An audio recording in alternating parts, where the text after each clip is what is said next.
Lifeguards are on duty at pools and beaches during this hot month of July, including here in New York City, of course. And it turns out many of the city's lifeguards have something very special in common. They got their training and learned how to swim at one particular high school. Nikki Battiste is here with the story. Nikki, good morning. Good morning. In an urban public school, a full-size swimming pool is something of a rarity. Well, one school is putting their unusual asset to good use, changing the lives of young people by teaching them to save the lives of others. Go. It took all the courage 17-year-old Johanna Apollo could muster to make her first dive ever into this pool 3 years ago. I was really scared, and my first diving was really bad. I belly flap, and my whole body hurt. Her bravery is even more remarkable when you consider the fact her family had just moved here from Ecuador. How many of you are from immigrant families? So all of you but one? Yeah. It's only part of what makes this giddy Grover Cleveland High School swim team so inspiring. How many of you didn't know how to swim at all? You didn't know how to swim at all? Not knowing how to swim almost seems like a prerequisite to sign up here. 17-year-old Dino Antoine was petrified of water. The first time I looked down from like the shallow end to the deep end, and I was like, nah, I'm not going down there.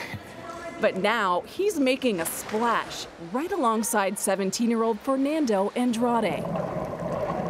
He transferred here as a freshman just to swim because pools in this New York City neighborhood are rare.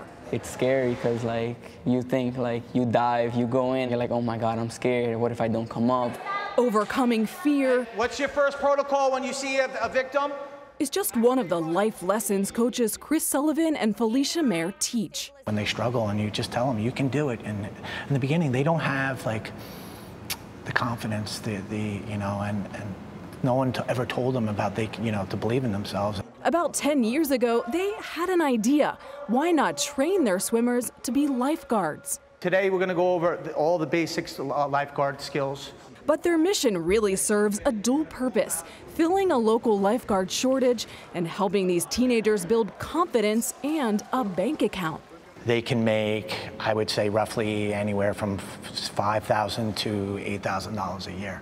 Grover Cleveland has certified more than 300 working lifeguards in the past decade. Some kids, they travel on buses for 2 hours to get to the school. The training See you, victim. is tough. It's rigorous. It's hard. It's very hard, but I think that's what you have to do in order to save a life. You have to kind of push yourself to that limit. So when we look at this edge, this is considered a higher edge. One of the trickiest things was getting a brick from the deep end and having to carry it and swim to the other end. That was pretty hard. Students must learn CPR and how to perform a variety of rescues to become a Red Cross certified lifeguard. I think a lot of them are just moderate swimmers at first. And for them to get to the level of becoming a lifeguard can be intense, and they work hard and they get there. Making the cut is a milestone. How much of it was, oh, I want to make some money, oh, I want to become more confident? For me, I guess it was more of both. I want to be responsible and everything, and more because I want to help my mom, because it's only me and my mom now. Fernando's father passed away a few months ago, not long after he told him he wanted to be a lifeguard. And now you are. What do you think he would say to you? I think he'd be proud of me. He'd finally say, you're helping out in the house, doing something good. No diving. The newly certified lifeguards are employed at beaches and pools this summer. That's for when you put it between your legs? Dino's made about $500 so far and says he wants to stick with it to help pay for college. Johanna and her Grover Cleveland teammate Elsie Cordero say they feel a great responsibility sitting in their lifeguard chairs. I feel like with this, I can actually make the world a little bit safer. When I'm in the chair, I feel like a grown-up. People treat me differently in a way. This newfound respect isn't the only thing these new lifeguards got the joy of taking home. It felt amazing. It was my first paycheck. I was like, wow, this is a lot of money for me.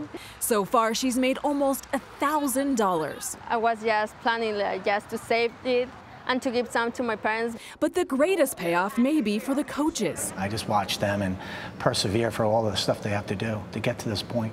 It's really amazing to me. They say this isn't just a swim team. It's a family devoted to saving lives.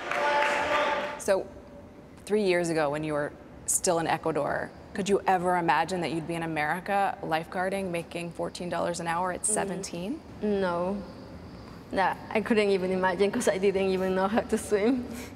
What's the life lesson that everyone walks away with here? Well, to never give up, never settle. Don't short yourself in anything in life.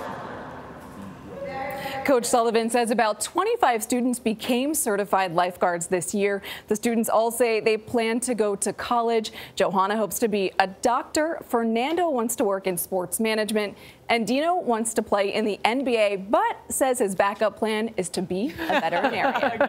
Yeah, don't short yourself, though. Thank you. God, what an amazing program. It really is. You know, my son became a lifeguard, and this summer, and it's so true. They teach such responsibility in those courses. Those coaches should feel very good about Coach Sullivan should be very proud. 300 lifeguards in the past decade certified. Such rigorous training. Kudos to them.